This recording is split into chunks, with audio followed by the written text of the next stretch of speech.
Venezuela in World War II. How oil turned a neutral nation into a hidden battlefield. The war no one talks about. While the world watched battles rage across Europe and the Pacific, another war unfolded in silence beneath Caribbean waters. This was not a war of advancing armies or contested beaches. It was a war of fire on the sea, of burning oil slicks stretching across dark waters, of tankers torn apart by torpedoes in the night. This was the war for Venezuela's oil, and without it, the Allied victory we know today might never have happened. In the popular memory of World War II, certain images dominate. The beaches of Normandy, the deserts of North Africa, the island chains of the Pacific. But there exists another theater, rarely mentioned and poorly understood, where the outcome of the war was quietly determined not by the courage of infantrymen, but by the flow of petroleum through vulnerable sea lanes. Venezuela, a nation that entered the war years as officially neutral, would become one of the most strategically vital territories in the entire Allied war effort.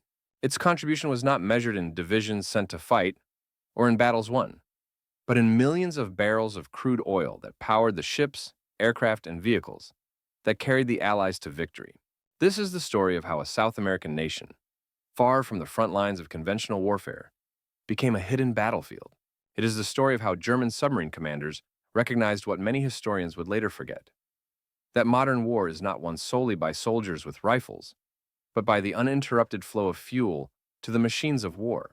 And it is the story of how the waters off Venezuela's coast became a killing ground, where the Battle of the Atlantic was truly decided. Venezuela before the war. An oil giant in the making.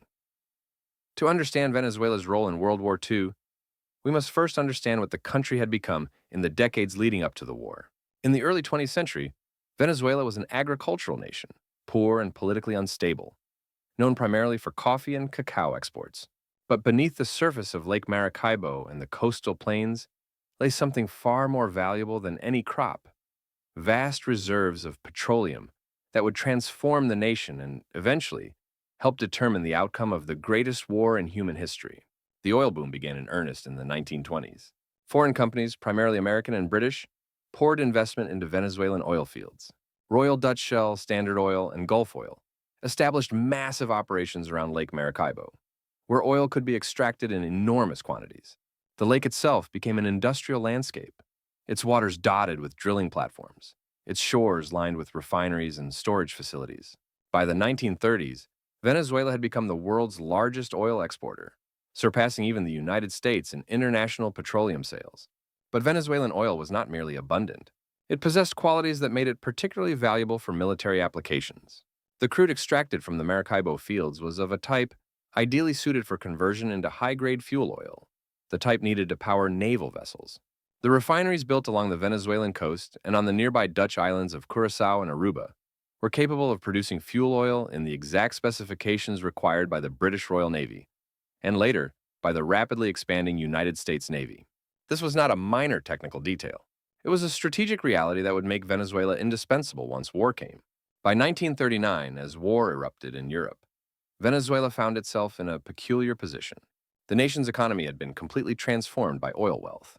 Revenue from petroleum exports funded modernization projects, infrastructure development, and the expansion of government services. Yet this prosperity came with profound vulnerability. Venezuela's economic survival depended entirely on the ability to ship oil across thousands of miles of ocean to refineries and markets. The nation had become wealthy, but that wealth floated on tankers, crossing seas that were about to become hunting grounds. The Venezuelan government, under President Eleazar López Contreras, maintained strict neutrality as the war began. This was not merely a moral position, but a practical necessity. Venezuela sold oil to all buyers, and neutrality allowed this commerce to continue without interruption. But neutrality in the modern world is often an illusion. Geography and resources create strategic realities that no declaration of neutrality can override. Venezuela possessed something the Allies could not do without, and the Axis powers understood that if they could not have it, they would have to destroy it. Oil equals victory. Why the Allies needed Venezuela. The mathematics of modern warfare are brutal and unforgiving. Armies can be brave, generals can be brilliant, but without fuel, ships cannot sail, aircraft cannot fly, and tanks cannot move.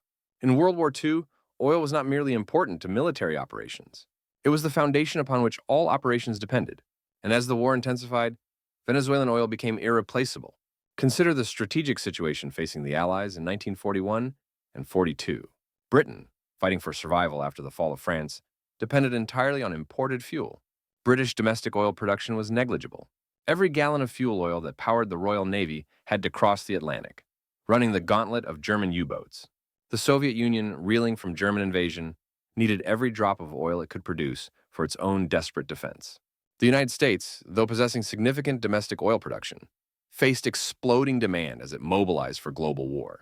American oil fields were already operating at maximum capacity, and the needs of a two-ocean war far exceeded what domestic production could supply. Venezuela filled the gap. By 1942, Venezuelan oil and the refined products from Curaçao and Aruba supplied roughly half of all the fuel oil used by the Allied navies in the Atlantic. This was not a supplementary supply.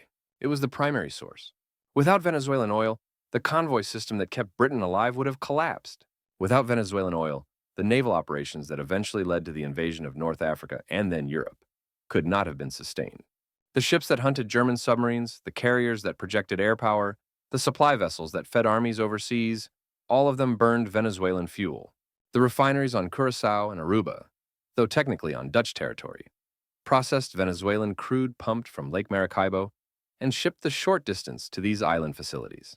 These refineries were among the largest in the world, capable of producing fuel oil, aviation gasoline, and other petroleum products in vast quantities. They operated around the clock, and their output was immediately loaded onto tankers bound for ports in the United States, Britain, and other allied nations.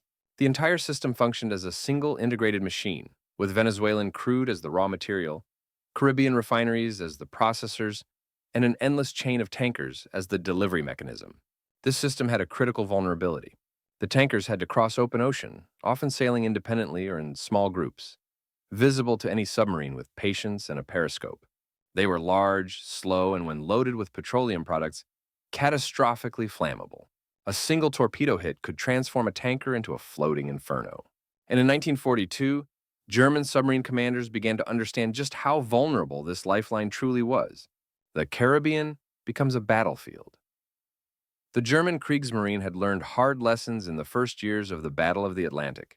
Attacking heavily defended convoys near Britain was dangerous and often futile. The Royal Navy had developed effective anti-submarine tactics, and the waters of the North Atlantic were increasingly hostile territory for U-boats. But the Caribbean and the waters off South America presented a different opportunity. Here, tankers often sailed alone or with minimal escort. Here, the distances were vast, and Allied naval coverage was thin. And here, a successful attack did not merely sink one ship. It destroyed thousands of tons of irreplaceable fuel. In February 1942, German U-boats began operations in the Caribbean in force. Operation Neuland, as it was designated by German Naval Command, sent submarines into the waters around Aruba, Curaçao, Trinidad, and the Venezuelan coast with a specific mission: destroy the oil infrastructure and sink as many tankers as possible. The logic was simple and devastating.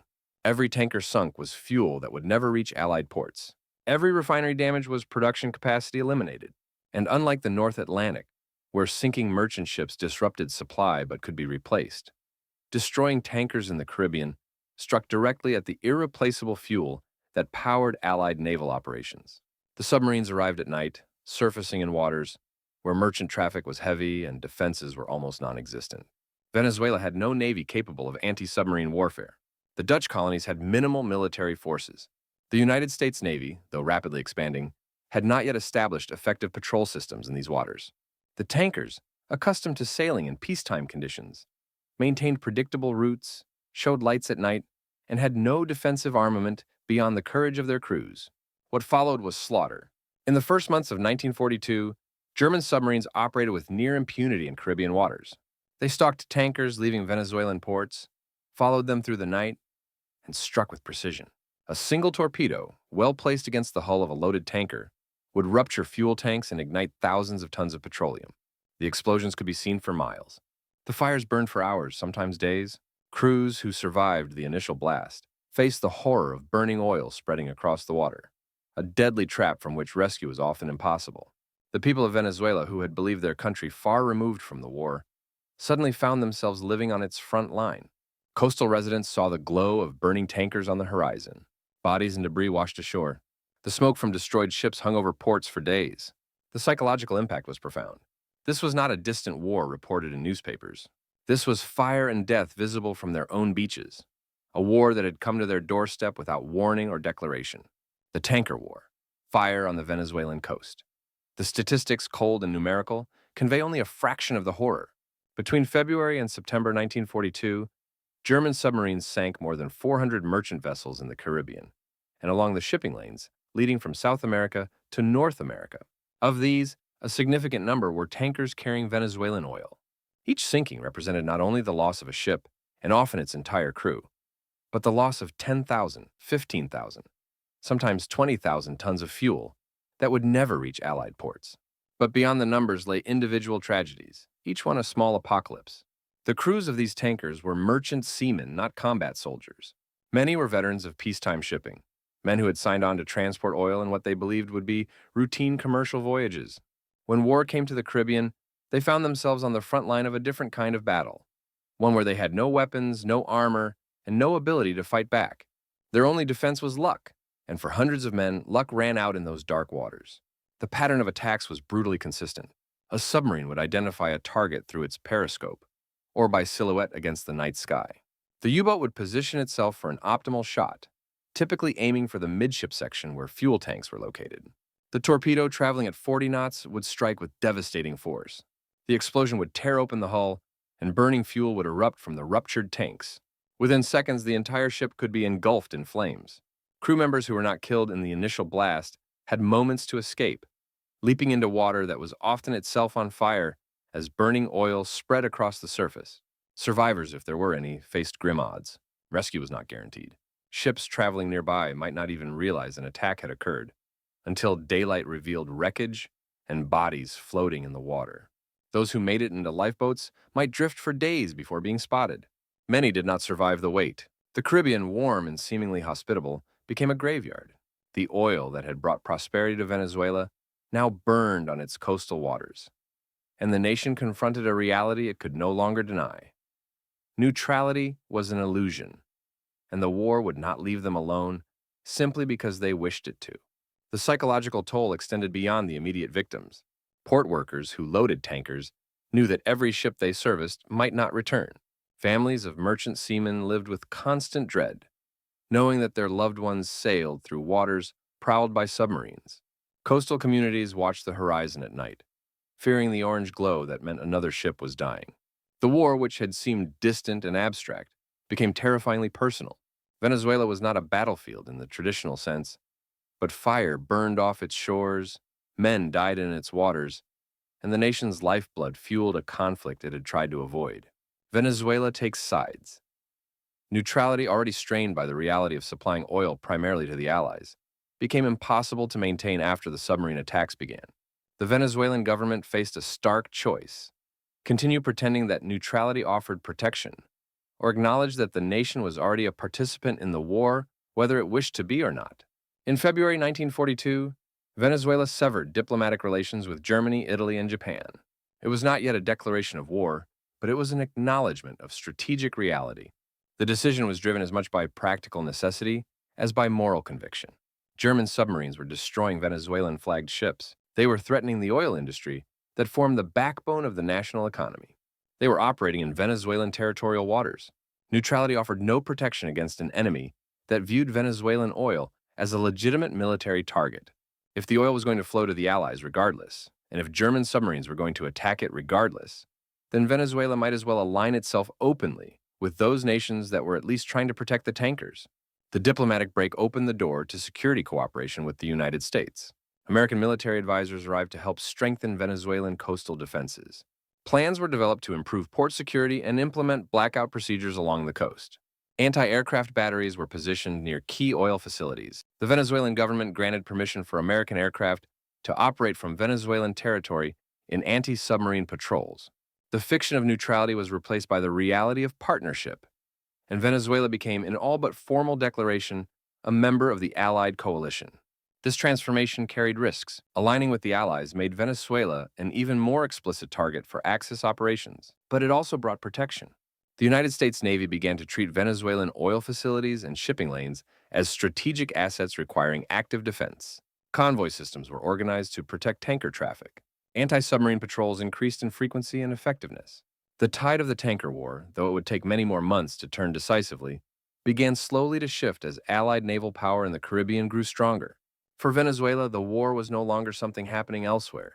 It was a daily reality that shaped economic policy, military posture, and national consciousness.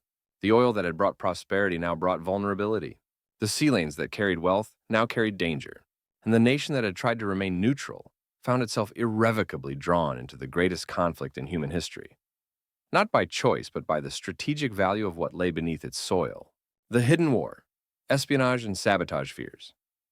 As visible as the tanker war was, with its burning ships and nighttime explosions, another war unfolded in shadows. German intelligence services maintained active networks throughout Latin America, and Venezuela, with its critical oil infrastructure, was a primary target for espionage and potential sabotage operations.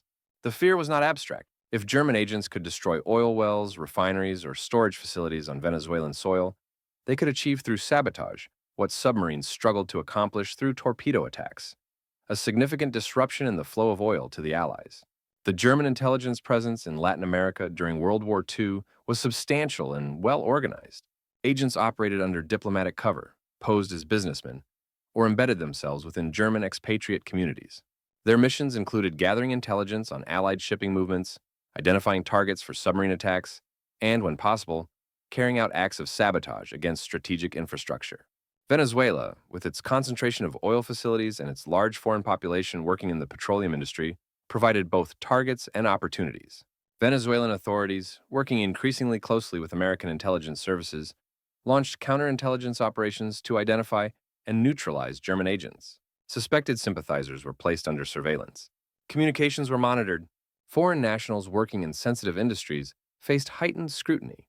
The measures were not always subtle, and they created an atmosphere of suspicion that affected innocent people along with genuine security threats. German immigrants and their descendants, many of whom had lived in Venezuela for generations and had no loyalty to the Nazi regime, found themselves viewed with distrust simply because of their ancestry. The fear of sabotage was not paranoia. In other parts of Latin America, German intelligence had successfully carried out operations against Allied interests. Shipping schedules had been leaked to submarine commanders. Fuel depots had been targeted. The possibility that similar operations could be launched in Venezuela was real enough to justify extensive security precautions. Oil fields were patrolled. Refineries implemented strict access controls. Coast watchers were positioned along vulnerable stretches of coastline to report suspicious activity. The entire oil infrastructure operated under wartime security conditions. Even though Venezuela was not yet formally at war, the hidden war had no dramatic battles, no clear victories or defeats. It was a war of vigilance, of prevented attacks that left no record, of agents arrested before they could act. Its success is measured not in what happened, but in what did not. The refineries that were not destroyed, the oil wells that continued pumping, the shipments that reached their destinations because saboteurs never reached their targets. This invisible defense was as crucial to the Allied war effort as any naval battle, because the continued flow of Venezuelan oil depended on the security of the facilities that produced and processed it. American defense of the oil lifeline. The United States Navy and Army Air Forces recognized that Venezuelan oil was too important to leave inadequately defended.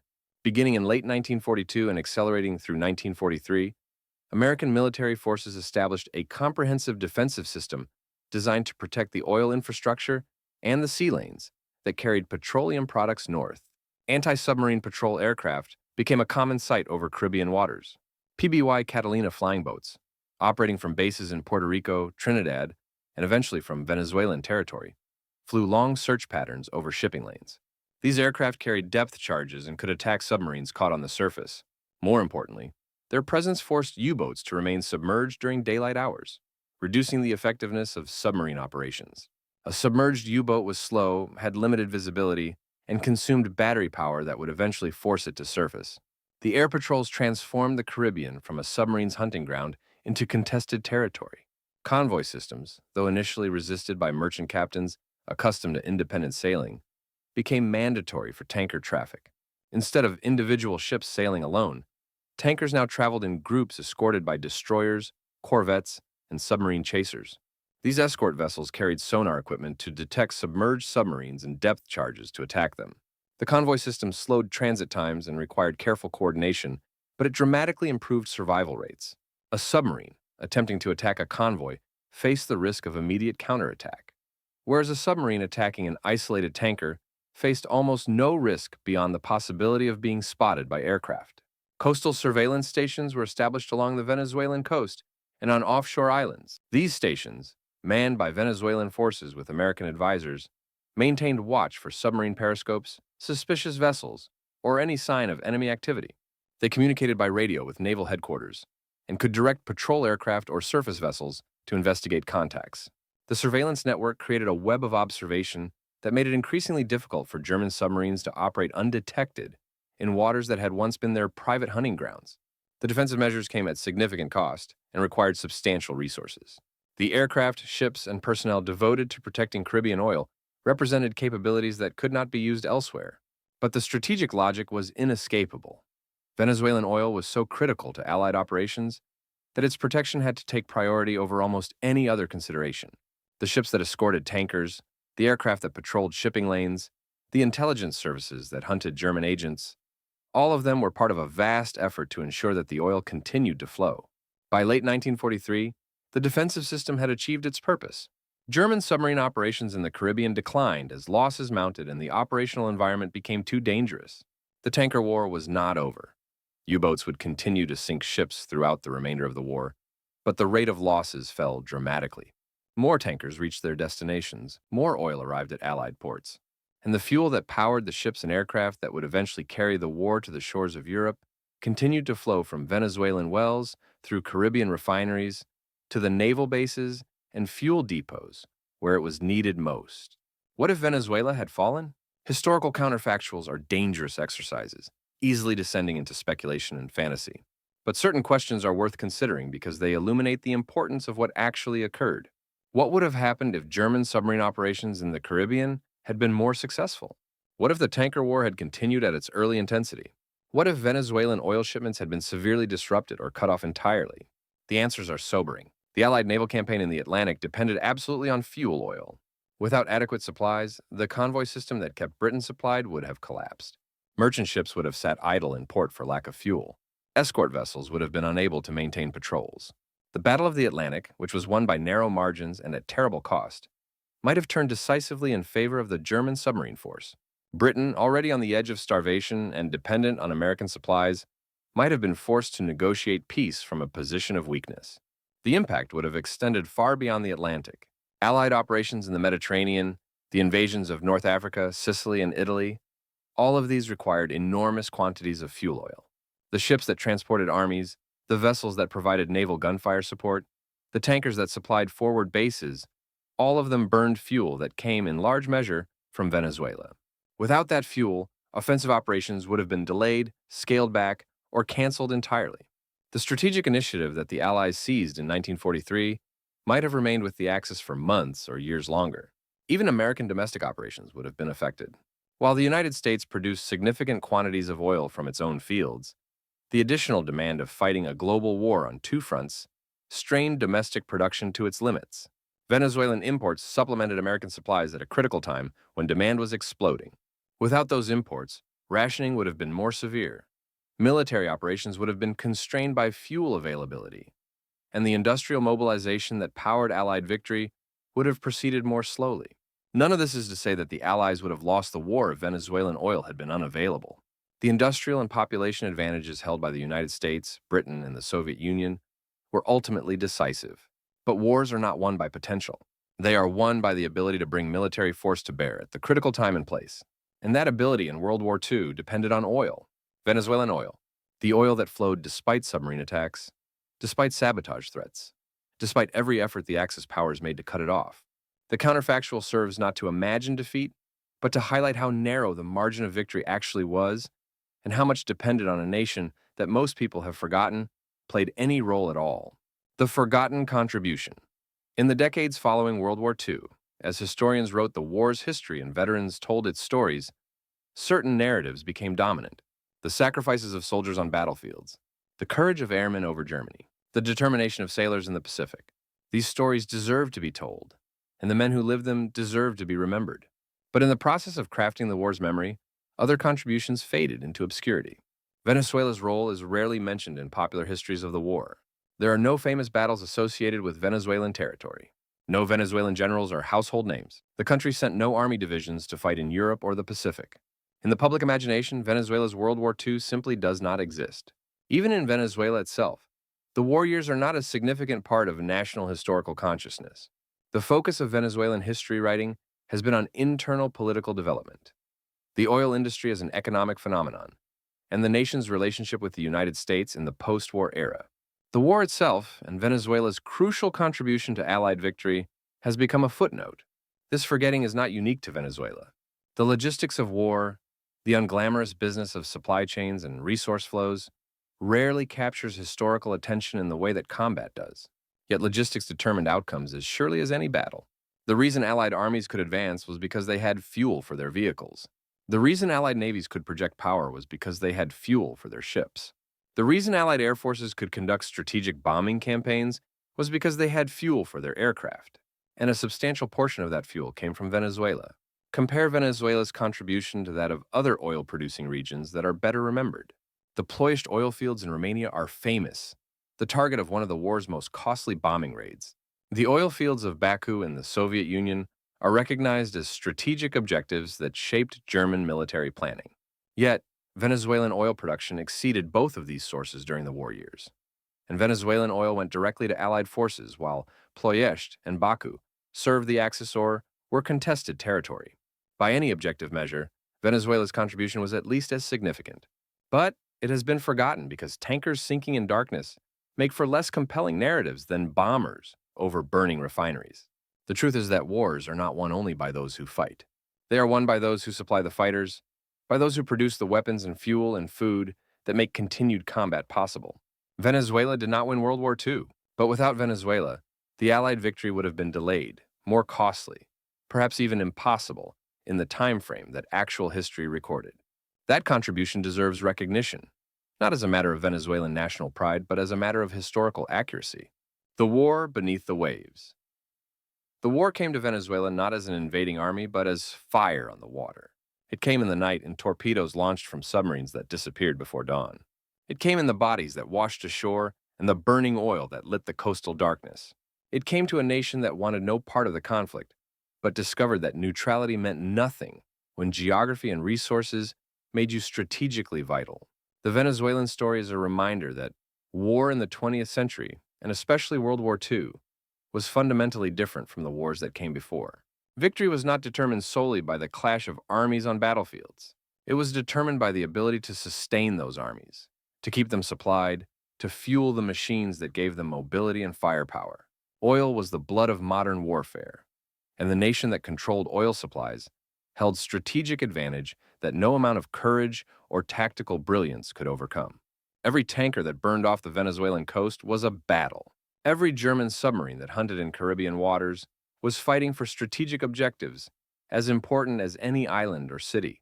Every convoy that successfully delivered Venezuelan oil to Allied ports was a victory, anonymous and unrecorded, but vital to the eventual outcome of the war. The men who died on those tankers were casualties of war as surely as any soldier who fell in combat. They were fighting, though they carried no weapons. They were serving, though they wore no uniforms. And their contribution, like Venezuela's, has been largely forgotten.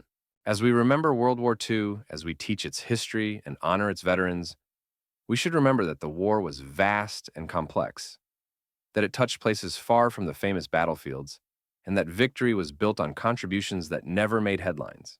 Venezuela's oil powered the ships that crossed the Atlantic, the aircraft that bombed Germany, the tanks that liberated Europe.